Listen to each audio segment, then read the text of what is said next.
ఒక మృత్తిక ఏర్పడేటప్పుడు ఆ మృత్తిక ఏర్పాటును ప్రభావితం చేసే అంశాలేంటి? మృత్తిక ఏర్పాటును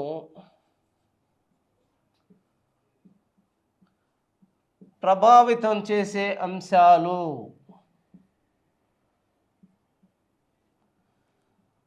మృత్తిక ఏర్పాటును ప్రభావితం చేసే అంశాలేంటి? మృత్తిక ఏర్పాటును ప్రభావితం చేసే అంశాలేంటి అని మనం చూసినప్పుడు, మృత్తిక ఏర్పాటులో దాన్ని ప్రభావితం చేసే అంశాలను మనం చూసినట్టయితే, ఒకటి మాతృశిల, రెండు శీతోష్ణ స్థితి, మూడు జీవులు,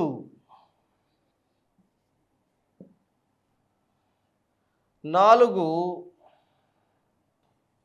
భూభాగ స్వభావం, ఐదు కాలము. వీటిలో మాతృశిల ఇవి మృత్తిక ఏర్పాటుని ప్రభావితం చేస్తాయి. ఏ విధంగా ప్రభావితం చేస్తాయి? ఒక ప్రాంతంలో ఏర్పడే మృత్తికల్ని ఇవి ఏ విధంగా ప్రభావితం చేస్తున్నాయి అని మనం చూసినట్టయితే, మొదటగా మనం చూడాల్సింది మాతృశిల. ఏంటిది అసలు ఈ మాతృశిల అంటే? ఈ మాతృశిలను మనం కానీ చూసినట్టయితే, మాతృశిల అనేది మృత్తిక ఏర్పాటుకి మొదటి కారకము, ముఖ్యంగా ప్రభావితం చేసే కారకం. అసలు నేలల ఏర్పాటులో మొదటిగా ఉండేదే మాతృశిల. మాతృశిల ఆధారంగానే ఏ నేల అయినా ఏర్పడడం జరుగుతూ ఉంది. ఈ మాతృశిలలో మనం చూసామంటే ఒక్కొక్క మాతృశిల ఆధారంగా ఏర్పడుతూ ఉంది. దీన్నే పేరెంట్ రాక్ అంటాము. ఎందుకని? మాతృశిల ఏదైతే ఉందో అది శీతోష్ణ స్థితి కారకాల వల్ల ఎక్స్పాండ్ అవ్వడం, అంటే సంకోచ వ్యాకోచాలు జరిగి అది శిథిలమై, ఆ తర్వాత శిథిలమైన శిలా పదార్థం జీవ పదార్థంతో కలిసి, ఆ రెండూ కలిసి కొన్ని వందల సంవత్సరాల వరకు లేదా వేల సంవత్సరాల వరకు అవి జీవరసాయనిక చర్యలకు లోనైన తర్వాతనే మనకి మృత్తిక తయారవుతూ ఉంది. కాబట్టి దీనిలో మృత్తిక అనేది, ఇది మాతృశిల అనేది చాలా ఇంపార్టెంటు. ఆ తర్వాత మనం చూసినట్టయితే ఈ మాతృశిల, అంతేకాకుండా మాతృశిల వల్ల మృత్తికకి రంగు కూడా వస్తుంది. రెండు శీతోష్ణ స్థితి పరిస్థితులు అని మనం చూసినట్టయితే, ఏంటి ఆ శీతోష్ణ స్థితి పరిస్థితులు? ఇక్కడ చూడండి, మృత్తిక ఏర్పాటును ప్రభావితం చేసే అన్ని అంశాలలో అతి ప్రధానమైన అంశం శీతోష్ణ స్థితి అనేది గుర్తుంచుకోవాలి. క్లైమాటిక్ కండిషన్స్, ఒక భౌగోళిక ప్రాంతంలో ఉన్న ఈ శీతోష్ణ స్థితి పరిస్థితులు మృత్తిక ఏర్పాటుని అధికంగా ప్రభావితం చేస్తూ ఉన్నాయి. ఎలా అంటే, శీతోష్ణ స్థితులు వర్షపాతం చూసినట్టయితే ఒక భౌగోళిక ప్రాంతంలో బాష్పీభవనం అంటే మీకు తెలుసు. బాష్పీభవనం అంటే ఏంటి? అధిక ఉష్ణోగ్రతల కారణంగా భూమి మీద ఉన్న నీరు ఆవిరై పైకి పోవడాన్ని బాష్పీభవనం అంటాం. అలా కాకుండా ఏదైతే చెట్లు ఉన్నాయో వాటి ఆకుల ద్వారా నీటిని వాతావరణంలోకి పంపించడాన్ని బాష్పోత్సేకము అంటున్నాము. దీన్నే ఇంగ్లీష్లో ఎవాపో ట్రాన్స్పిరేషన్ అంటారు. మరి ఈ ఎవాపో ట్రాన్స్పిరేషన్ అనేది, అంటే బాష్పీభవన బాష్పోత్సేకం అనేది వర్షపాతం కన్నా తక్కువగా ఉంటే, ఒక భౌగోళిక ప్రాంతంలో పడే వర్షపాతం కన్నా బాష్పీభవన బాష్పోత్సేకం తక్కువగా ఉంటే అప్పుడు ఏర్పడే నేలలను ఫెడాల్ఫర్స్ అంటారు. ఆ నేలలు ఏమంటారో ఫెడాల్ఫర్స్ అంటారు. అలా కాకుండా ఒక భౌగోళిక ప్రాంతంలో ఉండే బాష్పీభవన బాష్పోత్సేకము కన్నా ఆ భౌగోళిక ప్రాంతంలో పడే వర్షపాతం తక్కువగా ఉంటే అప్పుడు ఏర్పడే నేలలను పెడోకాల్స్ అంటారు. జాగ్రత్తగా చూడండి, రెండుగా చూస్తాం. ఇక్కడ వర్షపాతం ఏం జరుగుతుంది? పెడాల్ఫర్స్, రెండు పెడోకాల్స్. ఈ రెండు ఖచ్చితంగా గుర్తుపెట్టుకోవాలి. ఏం చెప్పాను ఈ రెండింటి గురించి? ఎన్నిసార్లు అడుగుతున్నాడో వీటిని జాగ్రత్తగా చూసుకోండి. ఈ రెండింటికి డిఫరెన్స్. ఒక భౌగోళిక ప్రాంతంలో కురిసే వర్షపాతం, అక్కడ ఆవిరవుతున్న నీరు, అది చెట్ల ద్వారా కానీ లేదా భూమి మీద ఆవిరవుతున్న నీరు, ఆ రెండింటిని కలిపి మనం బాష్పీభవనం బాష్పోత్సేకం. బాష్పీభవన బాష్పోత్సేకం కన్నా అక్కడ కురిసే వర్షపాతం ఎక్కువైతే అప్పుడు ఏర్పడే నేలల్ని ఫెడాల్ఫర్స్ అంటున్నారు. అలా కాకుండా వాటికన్నా తక్కువైతే, వర్షపాతం తక్కువైతే బాష్పీభవన బాష్పోత్సేకం కన్నా ఏర్పడే నేలల్ని పెడోకాల్స్ అంటున్నారు.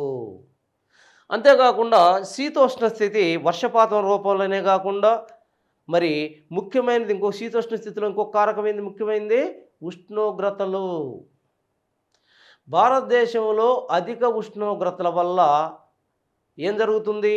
నేలల్లో ఉండే సేంద్రియ పదార్థం ఏదైతే హ్యూమస్ అనుకుంటున్నామో ఆ హ్యూమస్ లేదా సేంద్రియ పదార్థం తొందరగా విఘటనము చెంది, మరి ఈ ప్రాంతంలో విఘటనం చెందడం వల్ల ఈ ప్రాంతంలో అంటే భారతదేశ భూముల్లో ఈ సేంద్రియ పదార్థం లేదా హ్యూమస్ తగ్గిపోతూ ఉంది. దానివల్లనే భారతదేశంలో నైట్రోజన్కు సంబంధించిన ఈ ఫర్టిలైజర్స్ అంటే ఎరువుల్ని మనం ఎక్కువగా వాడాల్సి వస్తూ ఉంది. అర్థమైందా దీనికి? ఎందుకని? భారతదేశంలో అధిక ఉష్ణోగ్రతలు ఉన్నాయి. మరి అధిక ఉష్ణోగ్రతల వల్ల భారతదేశ నేలల్లో ఉన్న సేంద్రియ పదార్థం లేదా హ్యూమస్ అనేది తొందరగా విఘటనం చెందుతుంది. మరి విఘటనం చెందేది బయటికి వెళ్ళిపోతుంది. దాంతో భారతదేశంలో నేలల్లో నత్రజని సంబంధమైన పోషక పదార్థం తక్కువగా ఉంటుంది. దాంతో మనం నత్రజని సంబంధమైన ఎరువుల్ని, ఆర్టిఫిషియల్ ఎరువుల్ని మన నేలలకి ఎక్కువ ఇవ్వాల్సిన అవసరం ఏర్పడుతూ ఉంది. ఇది శీతోష్ణ స్థితి యొక్క ముఖ్యమైన అంటే శీతోష్ణ స్థితి మన నేలల్ని ఎంత ముఖ్యంగా ప్రభావితం చేస్తుందో మనం గమనించాలి. ఆ తర్వాత జీవులు ఏ విధంగా ప్రభావితం చేస్తాయి? నేలల ఏర్పాటును కానీ నేలల యొక్క సారవంతాన్ని కానీ ఏ విధంగా ప్రభావితం చేస్తాయి? ఒక నేలల ఏర్పాటులో జీవుల యొక్క ప్రాముఖ్యత ఏంటి అని మనం చూసినట్టయితే, కొన్ని రకాల జీవుల్ని చూసినట్టయితే అయితే నేలల్లో బొరియలు చేసే జీవులు, అనేక రకాలైన నక్కలు కొన్ని బొరియలు చేస్తూ ఉంటాయి, కొన్ని కుందేళ్ళు బొరియలు చేస్తూ ఉంటాయి, మరి ఎలుకలు, చుంచులు, ఇటువంటి అనేక జంతువులు నేలల్లో బొరియలు చేస్తూ ఉంటాయి. మరి నేలల్లో బొరియలు చేసేటప్పుడు ఇవి కింద పొరల్లో ఉండే అతి సారవంతమైన మట్టిని కానీ, కింద పొరల్లో ఉండే అంటే నేలల యొక్క కింద పొరల్లో ఉండే అతి ఇంపార్టెంట్ మినరల్స్ని, ప్రాముఖ్యమైన మినరల్స్ని కానీ భూమి యొక్క పై పొరల్లోకి తీసుకువస్తూ ఉంటాయి. ఎప్పుడైతే ఇవి భూమి యొక్క పై పొరల్లోకి తీసుకొస్తూ ఉంటాయో ఆ పై పొరల్లో తీసుకురావడం వల్ల ఆ భూమి సారవంతమైన భూమిగా మారిపోతూ ఉంది. అంతేకాకుండా రీసెంట్గా మీరు ఒక విషయాన్ని గమనించాలి. వెర్మీ కంపోస్ట్ అంటున్నారు. ఏంటి అసలు వెర్మీ కంపోస్ట్ అంటే? దీనిలో ముఖ్యంగా మనం వానాకాలం వచ్చిందంటే కొన్ని చిన్న చిన్న పాముల్లాగా బయటకు వస్తుంటాయి. దాన్నే మనం వానపాములు అంటున్నాం. ఈ వానపాములు ఏం చేస్తాయంటే తాము ఆహారం తినేటప్పుడు అక్కడున్న మట్టిని కూడా దాంతోపాటు తినేస్తాయి. మరి అవి విసర్జించేటప్పుడు ఆ రెండిటిని కలిసి విసర్జిస్తాయి. ఈ రెండిటిని కలిపి తిన్న తర్వాత అనేక జీవ రసాయన ప్రక్రియలు ఆ జీవిలోనే జరిగి అవి చాలా ఫైన్ మెటీరియల్ అంటే సారవంతమైన భూమిలాగా వాటి విసర్జికాలు బయటకు వస్తాయి. ఈ రకంగా కొంత ప్రాంతంలో కొన్ని వందల వానపాములు ఉండి ఆ రకంగా కొన్ని సంవత్సరాల పాటు విసర్జిస్తూ ఉంటే ఆ ప్రాంతం అంతా కూడా చాలా సారవంతమైన భూమిగా తయారవుతూ ఉంది. ఈ రకంగా ఒక నిస్సారమైన భూమిలోకి కొన్ని వందల లేదా కొన్ని లక్షల వానపాముల్ని పంపించడం ద్వారా ఆ ప్రాంతాన్ని కొన్ని సంవత్సరాల్లో మనం చాలా సారవంతమైన భూమిగా మార్చే అవకాశం ఉంది. సో ఈ రకంగా జీవులు భూమి యొక్క సారవంతాన్ని పెంచడానికి ఉపయోగపడుతూ ఉన్నాయి. ఈ విధంగా నేలల ఏర్పాటుని లేదా మృత్తికా ఏర్పాటుని ప్రభావితం చేస్తూ ఉన్నాయి జీవులు. ఆ తర్వాత చూసినట్టయితే భూభాగ స్వభావము. ఏంటి భూభాగ స్వభావం అంటే? మనం ఏదైతే ఒక భూమిని తీసుకున్నామో ఆ భూమిని మనం చూసినట్టయితే ఆ భూమిలో వాలులు ఎక్కువగా ఉన్న భూములు నిస్సారవంతమైన అంటే నాసిరకమైన నేలల ఏర్పాటును కలిగి ఉంటాయి. అలా కాకుండా సాధారణ వాలు కలిగిన ప్రాంతాలలో 4 పొరలు కలిగి అధిక మెచ్యూరిటీ కలిగిన ఏదైతే ఉందో కంప్లీట్గా నేల స్వభావం కలిగిన 4 లేయర్స్తో కూడిన అంటే 4 పొరలతో కూడిన పరిపూర్ణమైన మృత్తిక ఏర్పడడానికి అవకాశం ఉంది. అలా కాకుండా నిట్రవాలులు ఉన్న ప్రాంతాలలో సాధారణంగా ఇన్ఫీరియర్ క్వాలిటీ అంటే మెచ్యూర్ కాని నేలలో ఏర్పడతాయి. ఇక్కడ కూడా కాలం కూడా అదే మనం చెప్పుకోవాలి.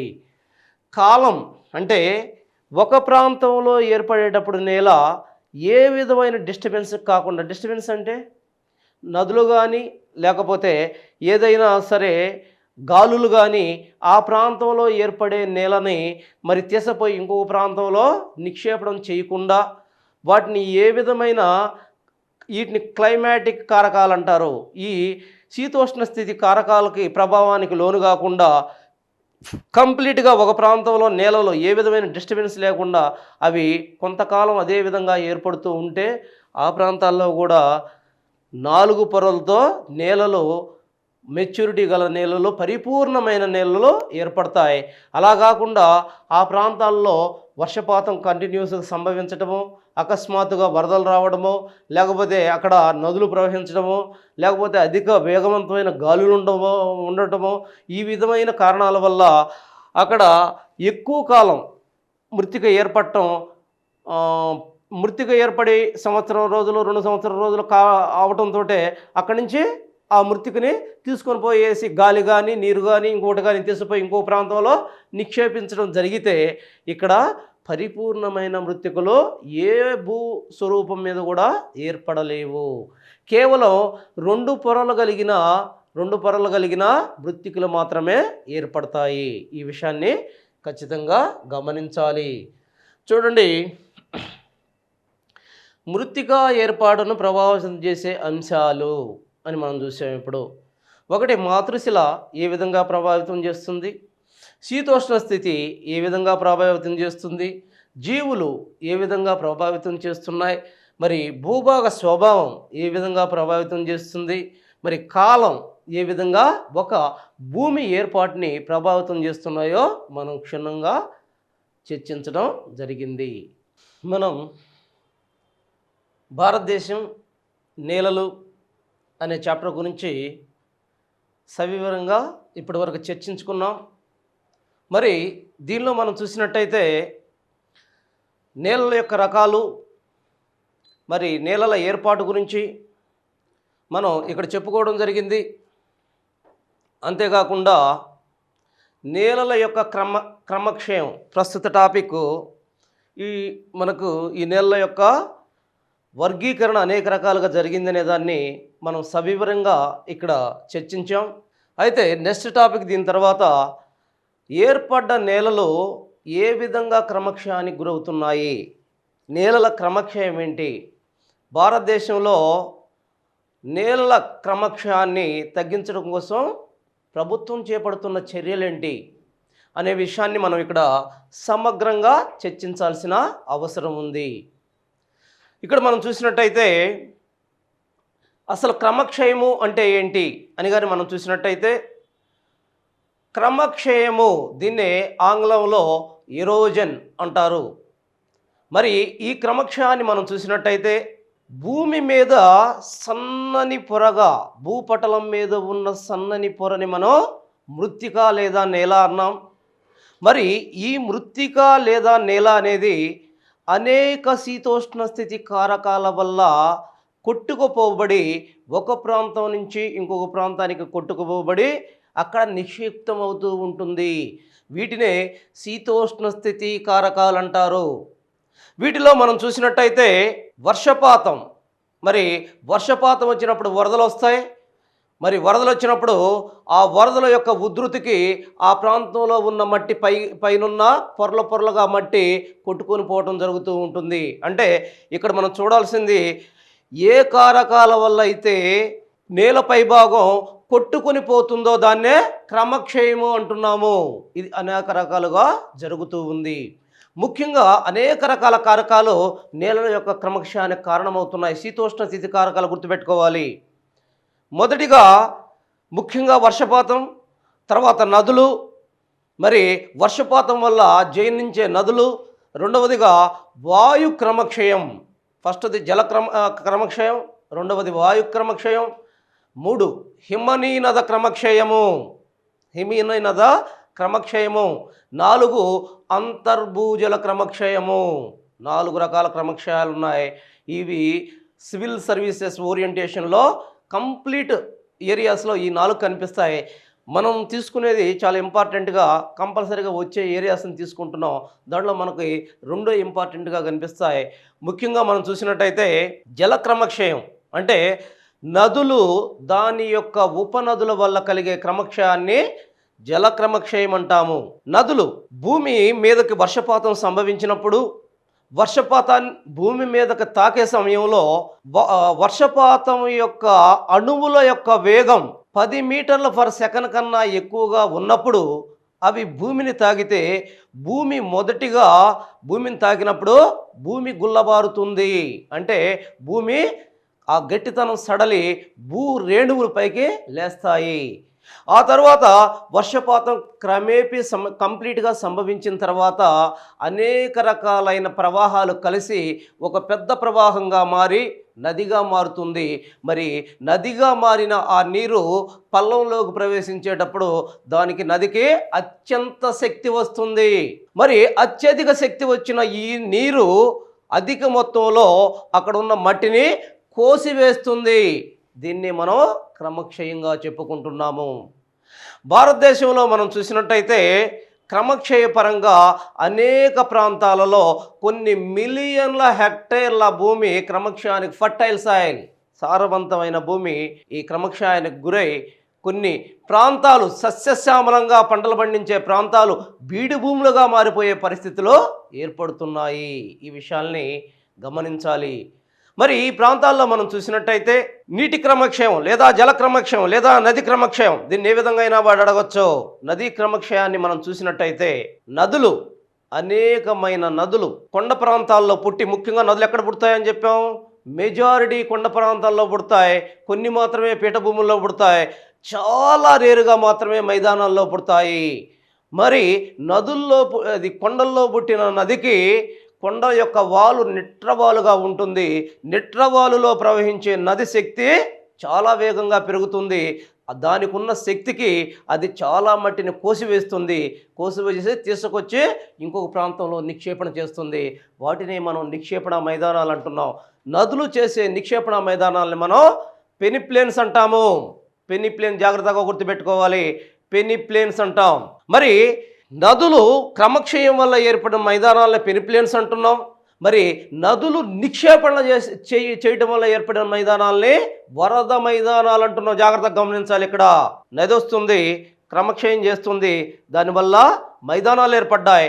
ఆ మైదానాలని మనం పెనిప్లేన్స్ అంటున్నాం.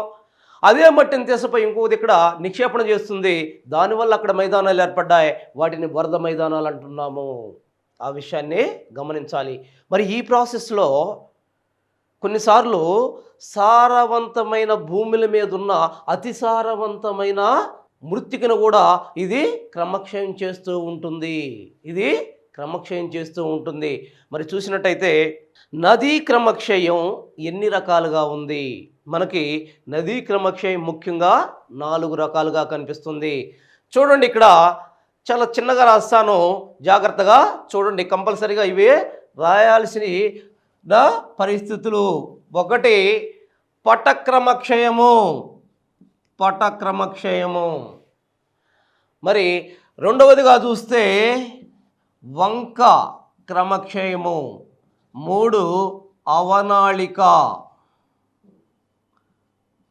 క్రమక్షయము. మరి 4 రివరైన్. ఈ 4 గుర్తుపెట్టుకోండి చాలు. పటక్రమక్షయం అంటే ఏంటి? ఈ 4 ఏ క్రమక్షయానికి సంబంధించినవి? నదీ క్రమక్షయానికి సంబంధించినవి. మనం చూసినట్టయితే నదీ క్రమక్షయానికి సంబంధించిన దీనిలో మనం చూస్తే పటక్రమక్షయం అంటే ఏంటి? వర్షపాతం సంభవించింది, వర్షపాతం పడేటప్పుడు ఆ వర్ష బిందువుల తాకిడికి నేల గుల్లబారింది.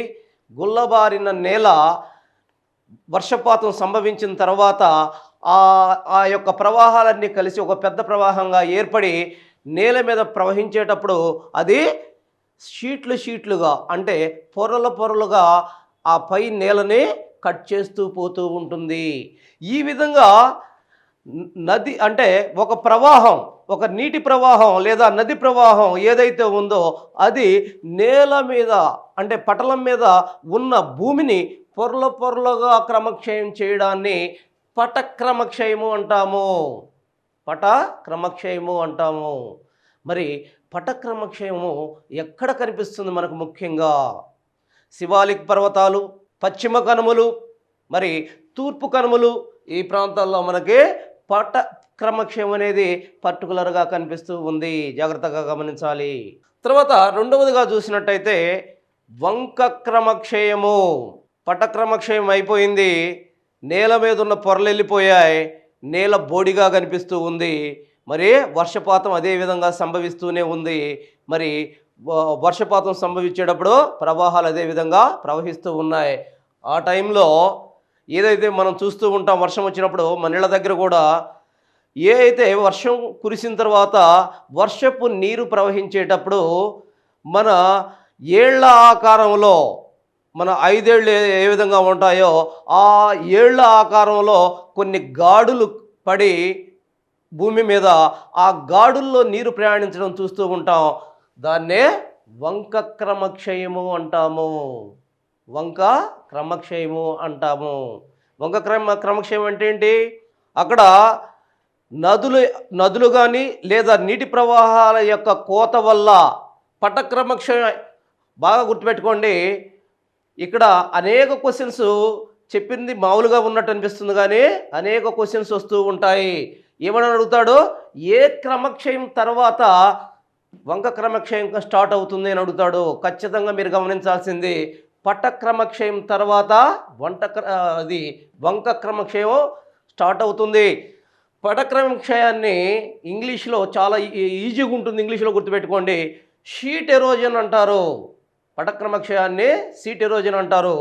వంక క్రమక్షయాన్ని రిల్ ఎరోజన్ అంటారు. షీట్ ఎరోజన్ తర్వాత రిల్ ఎరోజన్ స్టార్ట్ అవుతుంది. పటక్రమక్షయంలో భూమి పొరలుగా వెళ్ళిపోతుంది.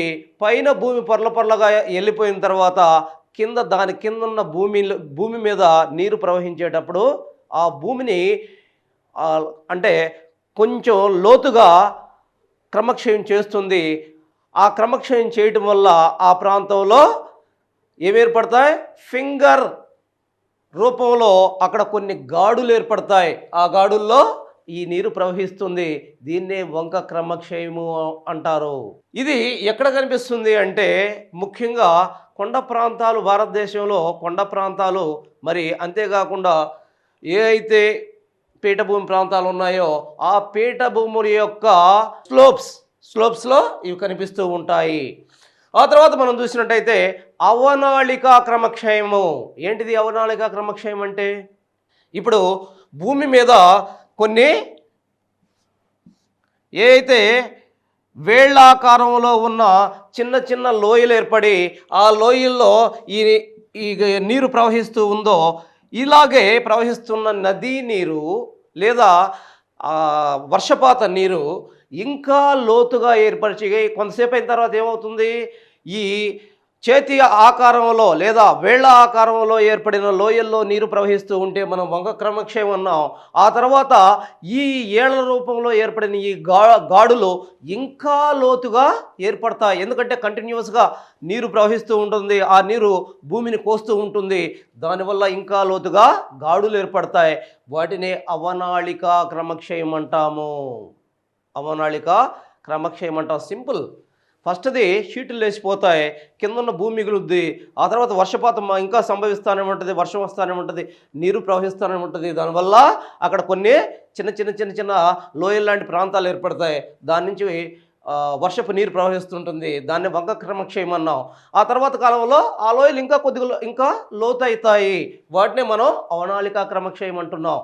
మరి అవనాళిక క్రమక్షయం అంటే చాలా కొద్దిగా లోతులో గాడులు ఏర్పడి ఆ గాడుల్లో నీరు ప్రవహించటం. మరి ఇట్ట గాడులు ఎక్కువగా లోతులో గాడులు ఏర్పడితే మరి ఆ నేలలు ఏ రకంగా మారుతాయి? అవి పంటలకి పనికి రాకుండా ఎందుకు పనికిరాని భూములుగా మారుతాయి. మరి భారతదేశంలో ఈ రకమైన పరిస్థితి, అవనాళిక క్రమక్షయ పరిస్థితి భారతదేశంలో ఎక్కడన్నా కనిపిస్తుందా అని మనం చూసినట్టయితే భారతదేశంలో అవనాళిక క్రమక్షయం అనేది మధ్యప్రదేశ్లోని చంబల్ ప్రాంతంలో మనకి కంపల్సరిగా కనిపిస్తుంది. ఈ ప్రాంతంలో చంబల్, బేత్వా, బనాస్ ఈ 3 నదుల యొక్క క్రమక్షయం కారణంగా ఈ ప్రాంతంలో అధిక లోతులో గాడులో భూమి మీద ఏర్పడి ఈ ప్రాంతంలో ఏ విధమైన పంటలకు కానీ రహదారులకు కూడా అనుకూలంగా లేని ఒక బ్యాడ్ ల్యాండ్స్, వీటిని తెలుగులో కందర మండలాలు అంటారు. వీటిని కందర మండలాలు అంటారు. వీటిని బ్యాడ్ ల్యాండ్స్ అంటున్నారు. మరి అవి ఈ ప్రాంతంలో మనకి కనిపిస్తూ ఉంటాయి. సో ఆ తర్వాత మనకి రివరైన్ ఎరోజన్. ఏంటిది రివరైన్ ఎరోజన్ అంటే? నది తన లోయలో ప్రవహించేటప్పుడు జాగ్రత్తగా గమనించాలి. నది తన లోయలో ప్రవహిస్తూ ఉంటుంది. మరి ప్రవహించే నది యొక్క తన బెడ్స్ని, అంటే నది యొక్క దానికి అటు ఇటు ఉండే బెడ్స్ని అది కోసేస్తూ ఉంటుంది.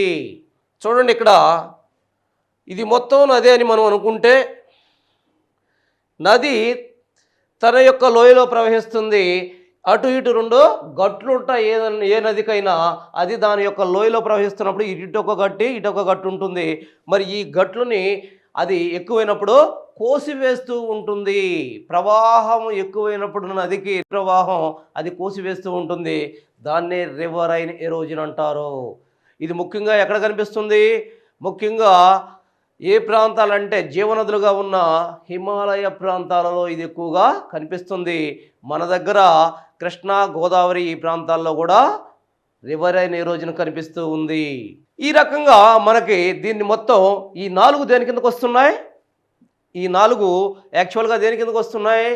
నీటి జల క్రమక్షయము లేదా నదీ క్రమక్షయం కిందకు వస్తున్నాయి.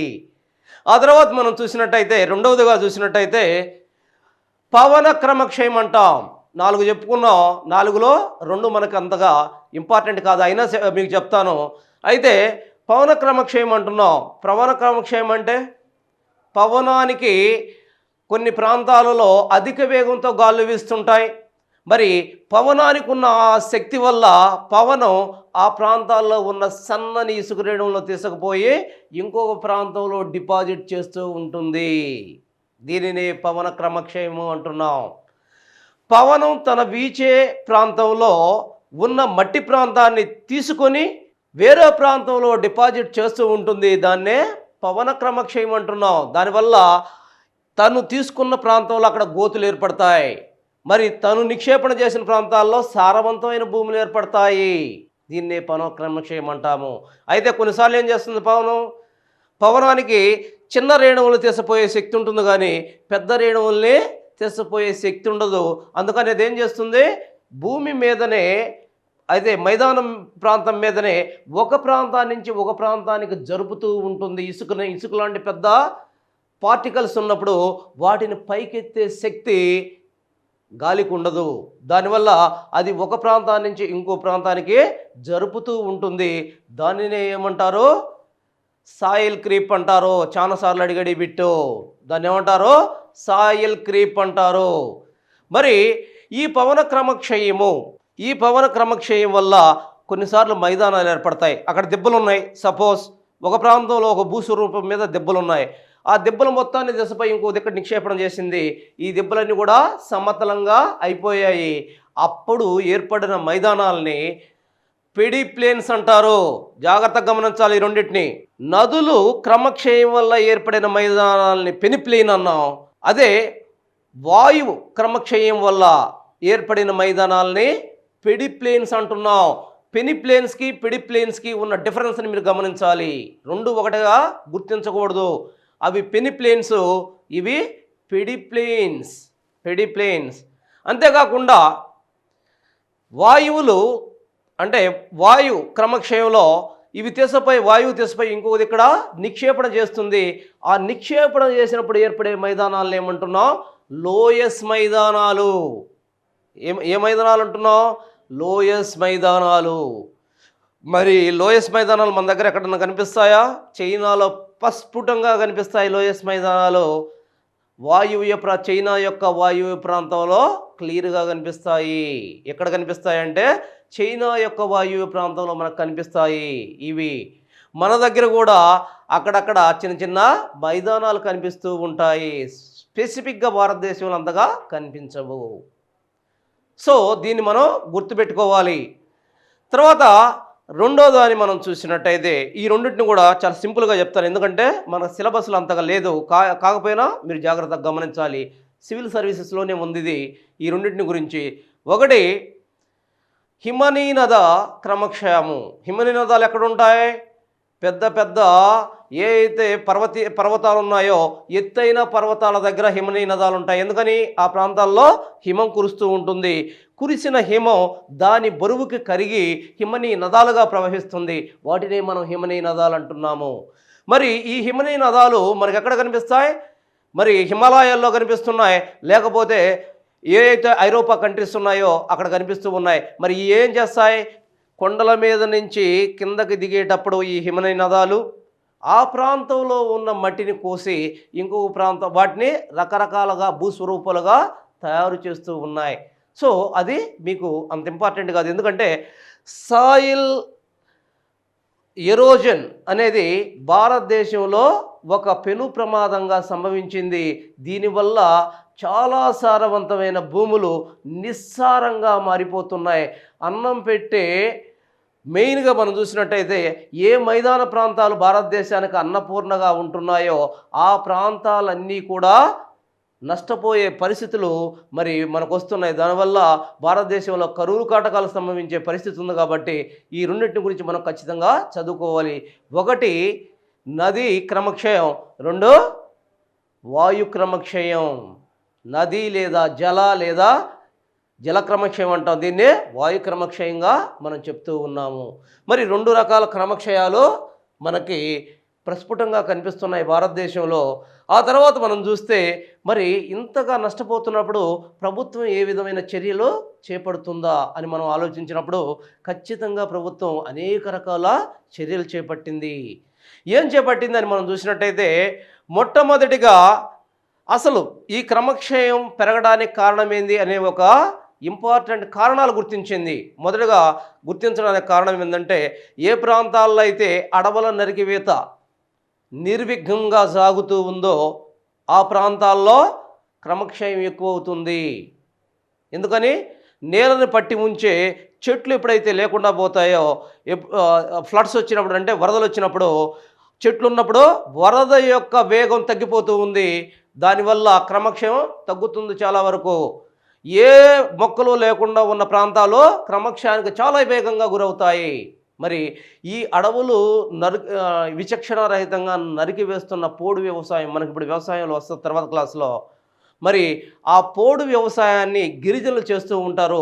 వాళ్ళల్లో ఒక రకమైన విజ్ఞానాన్ని దీని గురించిన విజ్ఞానాన్ని తెలియజేయడం కోసం దీని గురించి ఒక వినూత్నమైన కార్యక్రమాలు చేపట్టడం జరిగింది. వీటి మీద ఒక అవగాహన కోసం. 2, మామూలుగా యాక్చువల్గా ఫారెస్ట్ ఫైర్స్ వల్ల అడవులు నష్టపోతాయి. కానీ మన హ్యూమన్ బీయింగ్ ఎవరైతే మన ప్రజలు ఎక్కువగా పశువులను తీసుకుని అడవుల్లోకి పోయి అక్కడ గ్రేజింగ్ అనే ప్రాసెస్లో ఆ అడవుల్ని ఇబ్బందికి గురి చేస్తున్నారు. పోయిన ఈ ఎక్కువ పశువులు ఆ అడవుల్లో ఉన్న చెట్లని ఇరిచివేస్తున్నాయి, తొక్కివేస్తున్నాయి. దానివల్ల కూడా ఇదవుతుంది కాబట్టి దాన్ని కూడా కంట్రోల్ చేస్తున్నారు. ఇక 3వదిగా చూస్తే ఏ వ్యవసాయ విధానాలు భూమిని తవ్వి వ్యవసాయం చేసేటప్పుడు సరైన వ్యవసాయ విధానాలను పాటించకపోతే ఆ నేల తొందరగా క్రమక్షయానికి గురవుతుంది. కాబట్టి సరైన వ్యవసాయ విధానాలను పాటించేలా చర్యలు తీసుకుంటున్నారు. దానిలో భాగంగా చూసినట్టయితే మొదటిది మోనోక్రాపింగ్. మోనోక్రాపింగ్ అంటే యాక్చువల్గా ఒకే పంటను వేస్తున్నారు, దాన్ని కంప్లీట్గా తీసివేశారు. పంట మార్పిడిని ప్రోత్సహిస్తుంది ప్రభుత్వం. ఒకటి ఏం చేస్తుంది, ముఖ్యంగా పంట మార్పిడిని ప్రోత్సహిస్తున్నారు. అంటే ఈ సంవత్సరం ఒక పంట వేస్తే నెక్స్ట్ ఇయర్ ఇంకొక పంట వేయాలి, ఆ నెక్స్ట్ ఇయర్ ఇంకొక పంట వేయాలి, అట పంట మారుస్తూ ఉండాలి. దానివల్ల భూమికి శక్తి వస్తుంది. అలా కాకుండా ఒకే పంట వేసినట్టయితే ఆ పంట వల్ల భూమి గుల్లబారుతుంది, ఈజీగా ఎరోజ్ అయ్యే ప్రమాదం ఉంది. కాబట్టి పంట మార్పిడి విధానాన్ని గవర్నమెంట్ ప్రోత్సహిస్తుంది. మరి 2వదిగా చూసినట్టయితే స్ట్రిప్ క్రాపింగ్. ఏంటి స్ట్రిప్ క్రాపింగ్ అంటే ఒక భౌగోళిక ప్రాంతంలో అది ఎకరా కావచ్చు లేదా హెక్టర్ కావచ్చు, ఆ ప్రాంతంలో మనం కంప్లీట్గా ఒక క్రాప్ని వేయకుండా ఒక భౌగోళిక ప్రాంతంలోనే ఒక ప్రాంతంలో ఇటు చూడండి ఒక్కసారి, ఇది 1 ఎకరా పొలం అనుకుంటే ఈ ఎకరా పొలంలో ఈ విధంగా ఇదంతా కూడా ఒక పంట. మరి ఇక్కడ గ్యాప్ వదులుతారు, ఆ తర్వాత ఇదంతా ఒక పంటగా, మరి ఇక్కడ గ్యాప్ వదిలేసి ఇదంతా ఒక పంట. ఈ రకంగా వీటిని స్ట్రిప్స్ అంటారు. వీటిని స్ట్రిప్స్ అంటారు. మరి స్ట్రిప్స్గా మరి ఈ పంటల్ని పండించడం జరుగుతుంది. ఎందుకనంటే నదులు పొంగినప్పుడు వరదలుగా వచ్చినప్పుడు ఒక క్రాప్ని నెట్టుకొని వచ్చిన తర్వాత ఇంకొక క్రాపు ఈ వరదలకు రెసిస్టెన్స్ అయిన క్రాప్ని వేయటం జరుగుతుంది. మొదట వరదల్ని తట్టుకునే క్రాప్ని వేస్తారు, ఆ తర్వాత మామూలు క్రాప్ని మన ఆహార క్రాప్ని వేస్తారు, ఆ తర్వాత వరదలను తట్టుకునే క్రాప్ని వేస్తారు. ఈ రకంగా వేయడం వల్ల వరద వచ్చినప్పుడు ఈ కోసే విధానంలో చాలా వరకు దాని యొక్క వేగాన్ని రెడ్యూస్ చేయొచ్చు అనే ఉద్దేశంతో దీన్ని స్ట్రిప్ క్రాపింగ్ అంటారు. తర్వాత 3వదిగా చూసినట్టయితే కాంటూర్ ఫ్లవింగ్. ఈ కాంటూర్ ఫ్లవింగ్ని మనం చూసినట్టయితే కాంటూర్ ఫ్లవింగ్ అనేది చూడండి, ఇక్కడ భారతదేశంలో కానీ ఎక్కడైనా సరే ముఖ్యంగా ఏ ప్రాంతాల్లో అయితే కొండ వాలుల్లో ఈ పానీయ పంటలని మనం చెప్పుకుంటున్నాం. భారతదేశానికి అధిక విదేశీ మారక ద్రవ్యాన్ని తెచ్చి పెడుతున్న పానీయ పంటలు ఏంటి అవి? Tea, coffee. ఇవన్నీ కూడా ఎక్కడ పండుతాయి? ఇవి ఎత్తైన ప్రాంతాల్లో పండుతాయి, ఈ ఎత్తైన పర్వత వాలుల్లో పండుతాయి. మరి ఈ పర్వత వాలుల్లో వీళ్ళు వ్యవసాయం చేసేటప్పుడు ఇంతకుముందు ఏ విధంగా దున్నేవాళ్ళు అంటే దీన్ని ఇంకా బాగా చూపిస్తాను ఉండండి. యాక్చువల్గా పర్వతం అంటే మరి ఇట్ట నిట్రవాళ్ళు ఉంటే వ్యవసాయం చేయరు. పర్వత వాలుల్లో చూడండి ఈ రకంగా ఉన్నప్పుడు జస్ట్ వీళ్ళు ఏ విధంగా దున్నేవాళ్ళు అంటే ఈ విధంగా దున్నేవాళ్ళు, పైకి పర్వతానికి నిలువుగా దున్నేవాళ్ళు. దానివల్ల ఏమవుతుంది, ఇక్కడ ఫర్రోస్ ఏర్పడతాయి, అంటే సాళ్ళు అంటాం తెలుగులో. ఈ సాళ్ళు ఏర్పడతాయి ఇక్కడ. ఈ సాళ్ళు ఏర్పడినప్పుడు ఇక్కడ వర్షపాతం అంటే కొండల మీదే వర్షపాతం ఎక్కువగా సంభవిస్తుంది. ఈ కొండల మీద వర్షపాతం సంభవించినప్పుడు ఈ ఫర్రోస్ ఇంకా దానికి అనుకూలంగా ఉంటాయి, ఇంకా ఎరోజన్ చేయడానికి. అందుకని ఏం చేశారు, ఇప్పుడు గవర్నమెంట్ ఏం చేసిందంటే ఇలా నిలువుగా కాకుండా ఇలా అడ్డంగా, ఇది కొండంటే ఇలా అడ్డంగా, నిలువుగా కాకుండా ఇలా అడ్డంగా ఏర్పాటు చేసింది. ఇలా అడ్డంగా ఏర్పాటు చేయడం వల్ల చూడండి ఒకసారి, నది ఇక ఎప్పుడైతే వర్షపాతం సంభవించింది, పెద్ద మొత్తంలో నీరు వచ్చింది, ఆ నీరు కిందకి ప్రవహిస్తుంది. ఇక్కడికి వచ్చేళ్ళకి ఏమవుతుంది, ఇక్కడ దున్నడం వల్ల ఇక్కడ చిన్న చిన్న లోయలు లాంటివి ఏర్పడతాయి. ఏర్పడ్డప్పుడు ఈ నది నీరు ఏడకొచ్చే సాగిపోతుంది కొద్దిగా. ఆ తర్వాత ఇంకా దీనికాడకు వచ్చేలకు ఇంకా దాని వేగం తగ్గిపోతుంది. ఇది పొర్లి మరి దీనికాడకు వచ్చేలకు ఇంకా వేగం తగ్గిపోతుంది. ఆ రకంగా దాని వేగాన్ని తగ్గిస్తూ ఉన్నారు. దాన్నే కాంటోర్ ఫ్లవింగ్ అంటున్నారు. కాంటోర్ ఫ్లవింగ్ అంటున్నారు. ఈ విధంగా ఈ ప్రాంతాల్లో దీన్ని రెడ్యూస్ చేయడం జరుగుతుంది. ఆ తర్వాత టెర్రేసింగ్ లేదా కాంటూర్ బండింగ్ అంటారు. అది కాంటూర్ ఫ్లవింగ్, ఇది కాంటూర్ బండింగ్ ఆర్ టెర్రేసింగ్ అంటారు. ఏంది టెర్రేసింగ్లో ఏం లేదు, సింపుల్గా చూడండి. టెర్రేసింగ్లో ఇక్కడ ఈ ప్రాంతంలో జస్ట్ దున్నడం జరిగింది. ఈసారి ఇక్కడ బండ్స్ను కడుతున్నారు. బండ్స్ అంటే కొంచెం ఎత్తుగా వాటిని ఏమంటారు, గట్లను కడుతున్నారు.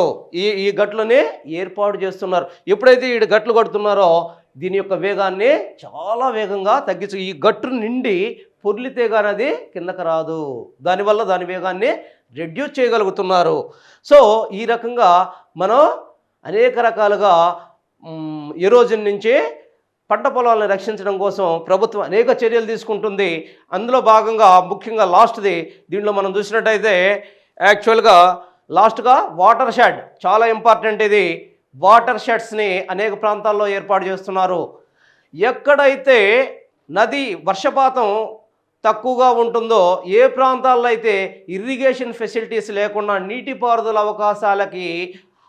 అవకాశం లేకుండా, నీటిపారుదల సౌకర్యాలకు అవకాశం లేని ప్రాంతాలు, శుష్క ప్రాంతాలలో, అది కొండ ప్రాంతాలు లేదా పల్లపు ప్రాంతాల్లో వర్షపాతం సంభవించినప్పుడు ఆ వర్షపాతం వల్ల వాస్తవంగా రెండు జరుగుతాయి. అక్కడ క్రమక్షయం జరుగుతుంది, రెండు పడిన నీరు వృధా అవుతుంది. మరి దీంతో ఒక మహత్తర కార్యం చేపట్టాలని చెప్పి ఏదైతే ఎత్తైన ప్రాంతాల్లో పడిన వర్షపాతాన్ని మొత్తాన్ని చెక్ డ్యామ్స్ వంటివి నిర్మించడం ద్వారా, వాటి యొక్క మార్గాల్లో చెక్ డ్యామ్స్ వంటివి నిర్మించడం ద్వారా దాని మొత్తాన్ని కూడా ఒక కామన్ పాయింట్ దగ్గరికి, నీటిని మొత్తాన్ని ఒక కామన్ పాయింట్ దగ్గరికి, పల్లపు ప్రాంతం దగ్గరికి తీసుకువచ్చి వాటిని చిన్న చిన్న చెరువులుగా చేసి తద్వారా రెండు లాభాలను ఆశిస్తున్నారు. ఒకటి, భూమి లోపల ఉన్న నదీ నీటిని, జలాన్ని, భూగర్భ జలాన్ని పెంచడం, తద్వారా అక్కడ పంటల్ని పండించటం, శుష్క ప్రాంతాల్లో పంటలను అభివృద్ధి చేయడం దీని యొక్క మెయిన్ లక్ష్యాలు. మరి దీంట్లో మీరు గుర్తుపెట్టుకోవాల్సింది, వీటిని ఏదైతే ఉన్నాయో ఈ వాటర్ షెడ్స్ అనేవి ముఖ్యంగా ఇప్పుడు భారతదేశంలో అతిగా ప్రసిద్ధిగా గాంచినవి. ఎందుకనంటే అనేక ప్రాంతాలు, ఏ ప్రాంతాలు అయితే అసలు పంటలకు పనికిరావు, శుష్క భూములుగా వదిలేశారో ఆ ప్రాంతాల్లో పంటలు పండించడానికే మెయిన్ కారణమయ్యాయి ఇవి. National water shed development board అనే దాన్ని ఏర్పాటు చేసి మరి దాని ద్వారా చిన్న చిన్న వాటర్ షెడ్లని ఏర్పాటు చేస్తున్నారు. దాని యొక్క ముఖ్య ఉద్దేశం శుష్క ప్రాంతాలలో పంటల్ని అభివృద్ధిపరచడమే. దాంట్లో భాగంగా వీళ్ళు ఏం చేస్తున్నారు, ముఖ్యంగా చూసినట్టయితే అనేక ఇక్కడ వాటర్ షెడ్ల నిర్మాణం జరిగింది. జాగ్రత్తగా గమనించండి. ఒకటి, ఎక్కడ జరిగింది వాటర్ షెడ్ల నిర్మాణం, ముఖ్యమైన ప్రాంతాలు మనం గుర్తించినట్టయితే, ఒకటి రాలేగాన్ సిద్ధి. రాలేగాన్ సిద్ధి ఇది మహారాష్ట్రలో ఈ వాటర్ షెడ్ ఉంది. ఎక్కడుంది ఇది? మహారాష్ట్రలో ఉంది. రాలేగాన్ సిద్ధి అనే దాన్ని అన్నా హజారే ఆధ్వర్యంలో ఇది నిర్మించబడింది. ఇది మహారాష్ట్రలో మనకు కనిపిస్తూ ఉంది. దీన్ని రాలేగాన్ సిద్ధి అంటున్నారు. తర్వాత రెండవదిగా చూసినట్టయితే తిల్వారా వాటర్ షెడ్. దాని పేరేంది? తిల్వారా వాటర్ షెడ్. ఎక్కడ కనిపిస్తుంది ఇది?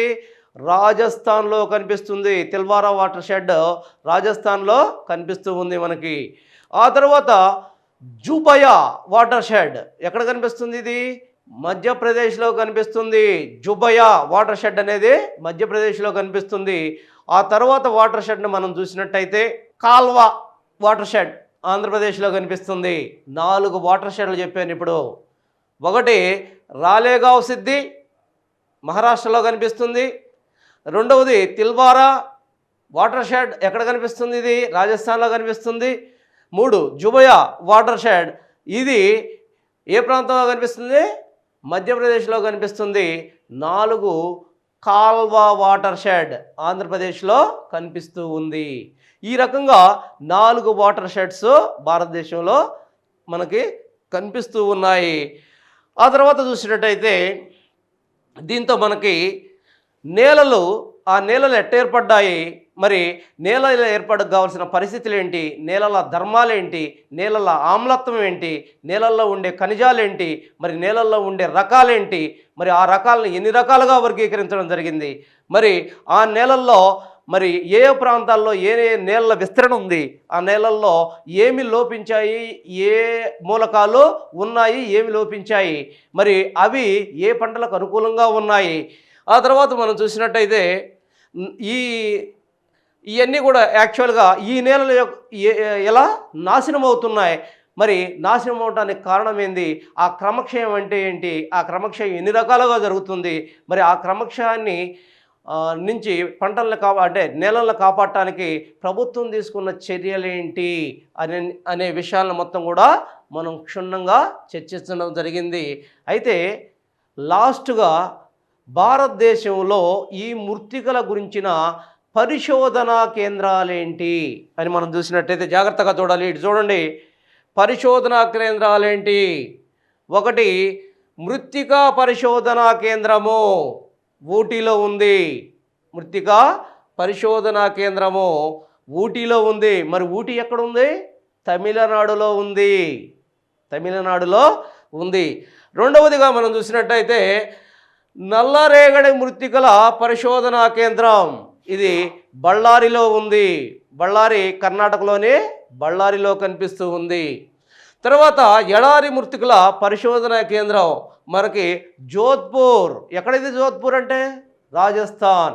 మరి జోధ్పూర్లో ఎడారి మృత్తికల పరిశోధనా కేంద్రం మనకు కనిపిస్తూ ఉంది. ఆ తర్వాత శివాలిక్ మృత్తికల పరిశోధనా కేంద్రం మనకి చండీగఢ్లో కనిపిస్తూ ఉంది. ఆ తర్వాత సాయిల్ సర్వే ఆఫ్ ఇండియా మనకి కలకత్తాలో కనిపిస్తూ ఉంది. దీన్ని ఏర్పాటు చేసింది, దీని మెయిన్ సెంటర్ కలకత్తాలో ఉంది. తర్వాత ICAR Indian council of agriculture research మరి ఇది మనకి ఢిల్లీలో కనిపిస్తూ ఉంది. దీని ఏర్పాటు ఢిల్లీలో జరిగింది. మరి ఇక్రిసాట్ లాస్ట్లో మనకి ICRISAT international crop research for semi arid tropics international crop research institute for semi arid tropics అనేది మనకి ఇది హైదరాబాద్లో ఉంది. మరి వీటిని మొత్తం చూసినట్టయితే మళ్ళీ ఒకసారి చెప్తాను చూడండి. మృత్తికల పరిరక్షణా కేంద్రం ఊటీలో కనిపిస్తుంది. నల్లరేగడి మృత్తికల పరిరక్షణా కేంద్రం బళ్ళారిలో కనిపిస్తుంది. మరి ఎడారి మృత్తికల పరిరక్షణా కేంద్రం జోధ్పూర్లో ఉంది. శివాలిక్ మృత్తికల పరిరక్షణా కేంద్రం చండీగఢ్లో ఉంది. మరి సాయిల్ సర్వే ఆఫ్ ఇండియా అనేది మన కలకత్తాలో ఉంది. ICAR Indian council of agriculture research అనేది మనకు ఢిల్లీలో కనిపిస్తుంది. ఇక్రిసాట్ అంటే international crop research institute for semi arid traffics అనేది మనకి హైదరాబాద్లో కనిపిస్తుంది. సో దీంతో మనకి నేలలు, భారతదేశం యొక్క నేలలు, వాటి ఏర్పాటు, మరి వాటిలో ఉన్న స్వభావాల గురించి, లక్షణాల గురించి, ఆమ్లత్వం గురించి, మరి వాటి యొక్క వివిధ రకాల గురించి, మరి అవి ఏ బేసిస్ మీద వాటిని వర్గీకరణ చేశారనే దాని గురించి, వాటిలో ఉన్న మినరల్స్ గురించి, మరి వాటి యొక్క కంప్లీట్ విధానాన్ని గురించి మనం ఇక్కడ చెప్పుకోవటం జరిగింది. ఏ అయితే దీనిలో ఉన్నాయో వాటిని మీరు దేనికి దానికి అంటే చిన్న చిన్నగా పటం సరిగా రాకపోయినా మీకు పటం వేసుకునేసి వాటిని గుర్తుంచుకునేసి, ఆ గుర్తుంచుకున్న తర్వాత ఒక్కో దాని గురించి మీరు పఠనం చేసినట్టయితే మీకు ఈజీగా గుర్తుంటుంది. సపోజ్ ఇక్కడ చూడండి, దీన్ని ఏమంటున్నాం మనం, ఒండ్రు నేలలు అంటున్నాం. ఇక్కడ చూస్తున్నట్టయితే మీకు ఒండ్రు నేలను మీరు మగ్గింగ్ చేయాల్సిన అవసరం లేదు, లేదా పిడి కొట్టాల్సిన అవసరం లేదు. ఇక్కడ చూడండి ఎక్కడ కనిపిస్తుంది, ఇది గుజరాత్లో కనిపిస్తుంది, ఇక్కడ పంజాబ్ హర్యానా, ఇక్కడ రాజస్థాన్లో కొంత భాగం పంజాబ్ హర్యానా, ఆ తర్వాత ఉత్తరాఖండ్, ఉత్తరప్రదేశ్, బీహార్, ఇటు చూస్తే వెస్ట్ బెంగాల్, ఆ తర్వాత ఈ ప్రాంతంలో వెస్ట్ బెంగాల్ మొత్తం, ఆ ప్రాంతంలో ఈ ప్రాంతం మొత్తం కూడా ఏదైతే తూర్పు తీర ప్రాంతం అంతా కూడా మనకు కనిపిస్తూ ఉంది. కాబట్టి ఈ రకంగా మీరు ఒక పటం వేసుకున్నప్పుడు పటంతో పాటు మీరు చదివినట్టయితే చాలా ఈజీగా గుర్తుంటుంది. కాబట్టి ఈ విధంగా మీరు ప్రాక్టీస్ చేయండి. ఒకసారి మొత్తం తీసుకొని దీన్ని చదివిన తర్వాత దీనికి సంబంధించిన క్వశ్చన్స్ పాత పేపర్లలో ఏమిచ్చాడు, ముఖ్యంగా మృతికులకు సంబంధించి వాటిని మీరు చూడకుండా దీన్ని చదివిన తర్వాత మీరు ప్రాక్టీస్ చేస్తే మీరు ఈజీగా ఈ విభాగంలో సక్సెస్ కాగలరు.